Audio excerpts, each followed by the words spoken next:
Covering the northern Bahamas? You're watching the Bahamas Tonight, Northern Edition. Welcome back. The Blue Jays of 8 Mile Rock are counting down the days to Junior Junkanoo. The Blue Jays will be competing in the all-age division, and they say they will be making a grand appearance. Jay Philippe has that story.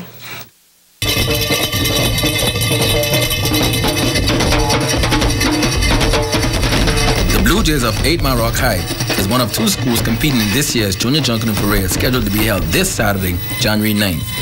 The parade that was previously postponed is just days away, and Junkanoo coordinator Tanisha Campbell feels confident about the students' performance.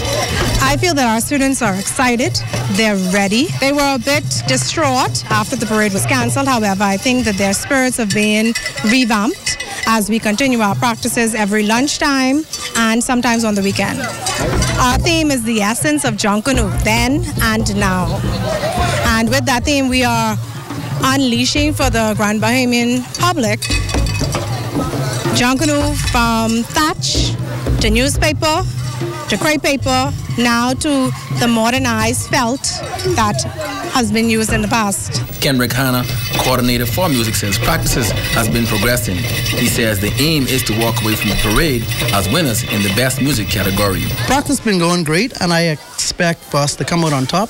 Know that we're competing against St. George's High School, and it's going to be just 2 of us, and I know that they were the defending champs, and we're coming to take that spot.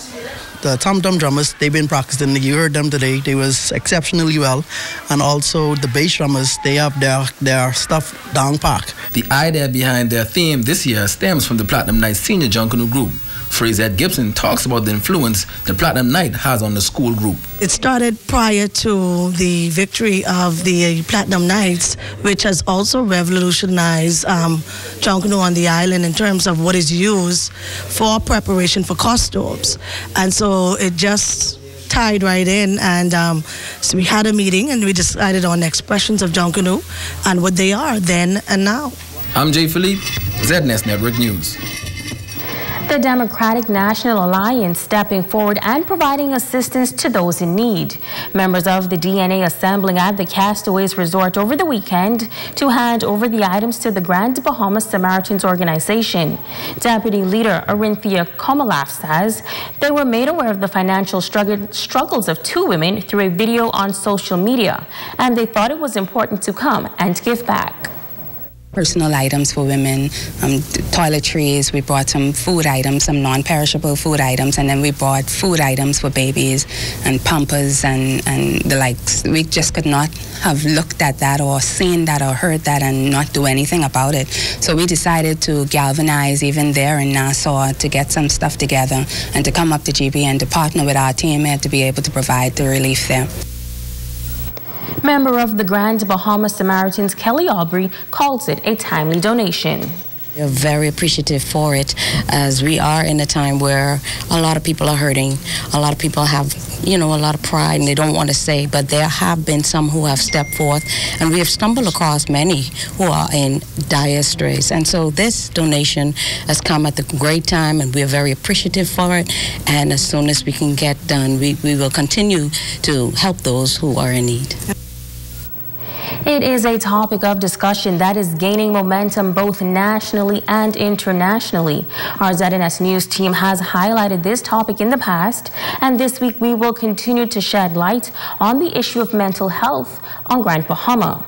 Tonight, in the first of a series, we will take a look inside the ward at mental health care. In this report, a mother shares her concerns.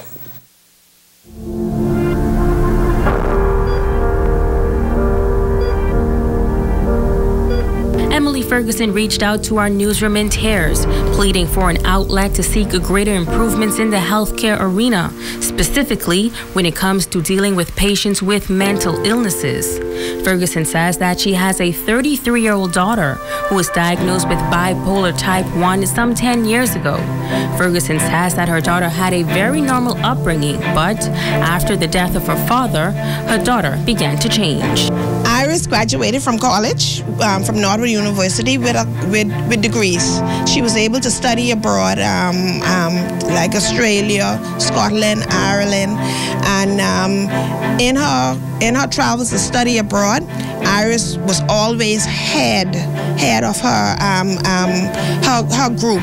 Iris became ill due to the fact that her father had died after his death, and my understanding to the illness is it can be where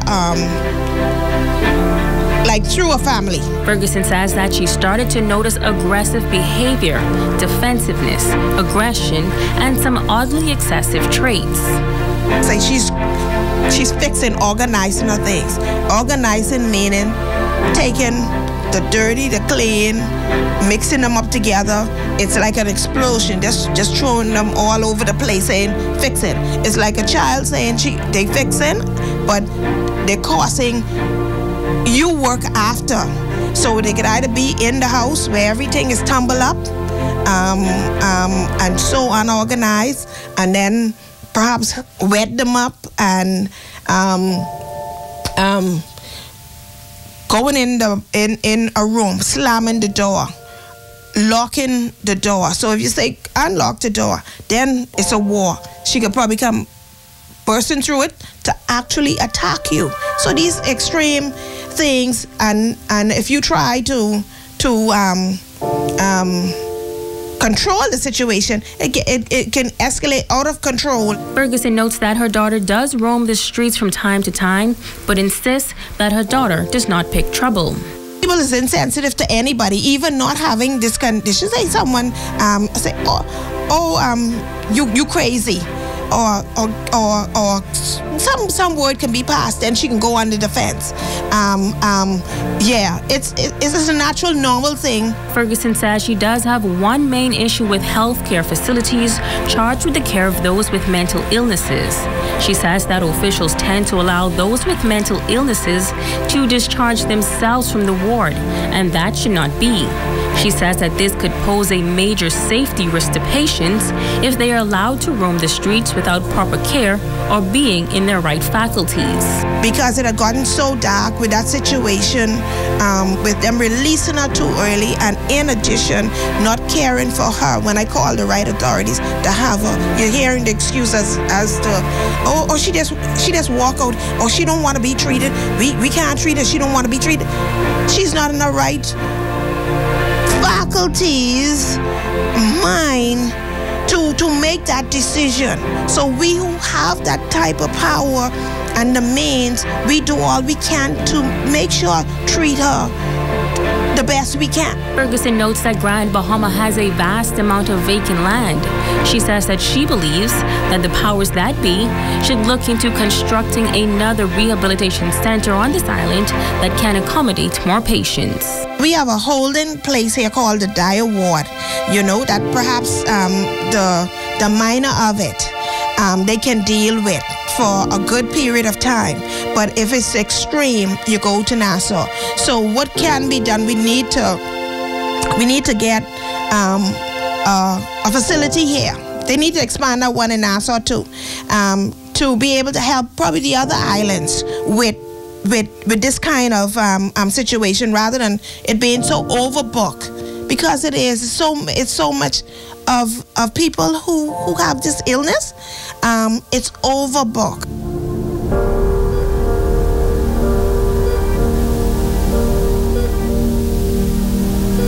That's a look at stories making news. Now it is time to Ask the Doctor.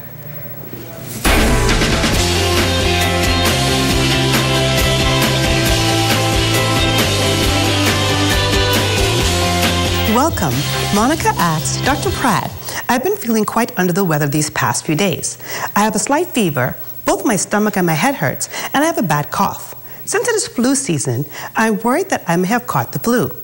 Are these symptoms of the flu? And what should I do if I have it? The symptoms that you are describing sure does sound like the flu. And thanks for sending in your question. Influenza, commonly called the flu, is a viral infection that attacks your respiratory system. At first, the flu may appear to be a common cold, but unlike the common cold, it tends to come on suddenly. Common signs and symptoms include fever over 100 degrees Fahrenheit, aching muscles, particularly in your back, arms, and legs, chills and sweats, headache, dry cough, sore throat, fatigue, and nasal congestion. There are various things that you can do to prevent the flu.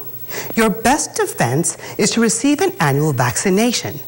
Because the influenza vaccine is not 100% effective, it is also important to take other measures to reduce the spread of the infection, such as washing your hands frequently and containing coughs and sneezes. If you do get the flu, here are some things that you should do. Stay home and rest. Drink lots of fluids. Water and juice are best. Wash your hands often and take over-the-counter cough medicines.